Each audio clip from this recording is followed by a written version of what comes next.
A few years ago, researchers in Brazil ran a carefully designed study on AI in classrooms. 178 public high schools, about 19,000 students. They tested two versions of an AI writing feedback tool against a control group. One version was expensive. It paired AI feedback with human graders backing up the algorithm. The other version was cheap. It let the AI do the whole job alone. The expensive version worked. The cheap version worked exactly as well. That's interesting, but it's not the most interesting finding in the paper.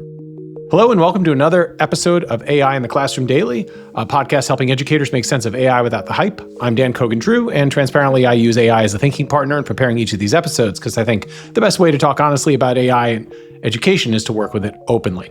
So I came to this study through EdTech Insiders, who pointed out in a recent piece on how AI is changing teacher workflows. The question, I think, is not whether the AI worked, it's why it worked. And I think the answer is more useful than the headline.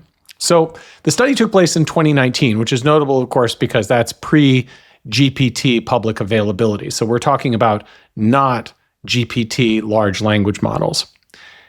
Took place in the state of Espírito Santo in Brazil. The exam at the center of it is called ENEM. It's the second largest university admission exam in the world, behind only China's. About 5 million people take it every year, roughly 70% of Brazilian high school seniors. And the essay portion of that exam is responsible for the biggest single share of the achievement gap between Brazilian public school students and private school students. So a small improvement in essay scores has real consequences for who gets into college. The intervention was an automated writing evaluation tool. The students in the treated schools wrote 5 practice essays across the school year. The AI scored them, flagged surface features like spelling and structure, and gave feedback. In one version, human graders also reviewed each essay and added their own comments a few days later. In the other version, no humans, just the AI. Both versions improved essay scores by about 0.09 of a standard deviation. That's a modest effect, but it's worth noting, especially for writing skills, which tend to be hard to move. And as I was saying, the impact of even a small improvement here can have rippling effects for this population of students and writers. The human grader supplement, despite costing real money and adding real time, produced no measurable additional learning benefit. So the detail that matters most, I think, is that both versions of the AI tool produced the largest gain, about 0.16 of a standard deviation, on the most cognitively complex part of the essay. In NM, that's called the policy proposal. That's the part where the student has to take a position on a social issue and propose a response. The 2019 prompt was about democratizing access to cinema in Brazil. The students had to make an argument, defend it, and recommend something. That's the part of the writing that the automated system could not evaluate at the time that the study took place. It could not tell whether a high schooler's argument about Brazilian cinema policy is coherent or original. Yet that's where the effect was biggest. Remember, this is pre-GPT in 2019. The AI did its best work on the part of the writing that the AI was least equipped to judge. How's that possible? The answer is in what the teachers did, and that's, I think, the most important finding here. In both AI arms of the study, teachers had about 35% more individual conversations with students about their essays after grading. In the control group, teachers discussed about 2 1/3 essays per student individually across the year. In the AI groups, they discussed about 1 additional essay per student per year, one-on-one. That's the size of the change. It's not a transformation, but it's a meaningful shift in how teachers were spending their time with their students. Students also wrote about 30% more essays across the year. Teachers did not, and this is important, work more total hours. So more got done in the same amount of time. The researcher's explanation is rooted in labor economics, but the idea is pedagogical and it's simple. The AI absorbed the routine work, the parsing, the spelling check, etc., the initial scan for surface features. That's the part of writing instruction that doesn't actually need a teacher's professional judgment. And the recovered time went somewhere specific. It went into talking with students about argument, about point of view, and whether the essay held together as a piece of thinking. That's why the policy proposal saw the biggest gains, because the policy proposal is where teacher conversations matter most. The AI couldn't evaluate whether the argument was sound, but the teacher could, and now the teacher had time to do that. And again, I'll say it again, this is in the age pre-GPT 2019. I keep thinking about this because the product that we have, Newsella Writing, was built on technology and a product that preceded it going back to 2015, which predated the advent of the large language models and everything that we know about AI today.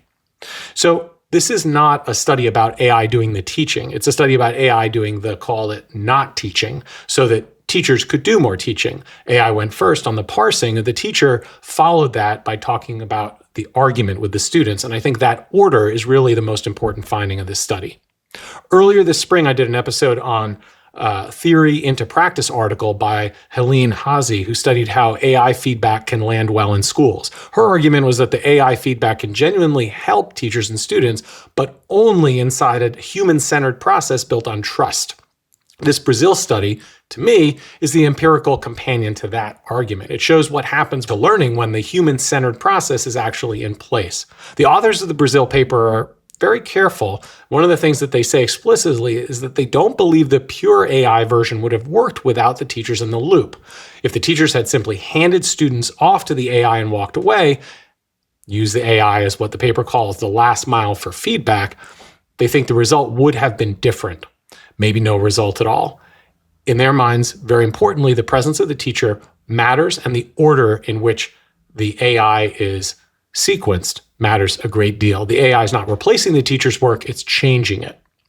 The same study found no effect for the lowest achieving quartile of students. I'll repeat that because it's very important. It found no effect for the lowest achieving quartile of students. The students at the bottom of the baseline distribution did not improve under either AI condition. The author's own language, which I'm going to paraphrase here, was that these tools were unable to provide useful inputs for very low achievers or make a way for the teachers to do so. The students most often proposed as the recipients of intensive AI tutoring, the highest needs students, the ones whose support plans were written precisely because they need the most expert human attention. This study did not find a benefit for them.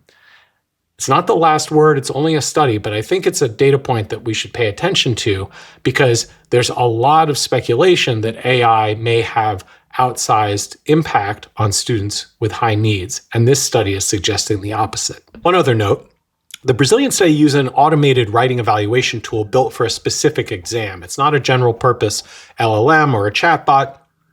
It's specifically on this exam, and the mechanism the paper identifies, this idea of task reallocation, should generalize beyond this setting, but the specific numbers, the effect sizes, may not. So here's the takeaway. Question worth asking about any AI tool being introduced in your classroom is not whether it's going to save time. It's really two questions. What task is it going to absorb that it may be yours currently? And what will you be able to do with the recovered hours? If the AI is taking away routine work and the teacher's using recovered time to do more of what only the teacher can do, then the Brazil study suggests that something good is likely to happen. For most students, that is, but not necessarily for all. And if the AI is taking the cognitive front end, so to speak, the brainstorming, the structuring, the argument shaping, the framing, and the teacher's being routed to do more cleanup, that's a different ordering. And again, the ordering makes a big difference here. The Brazil study is not evidence for that ordering. It's really evidence against that ordering.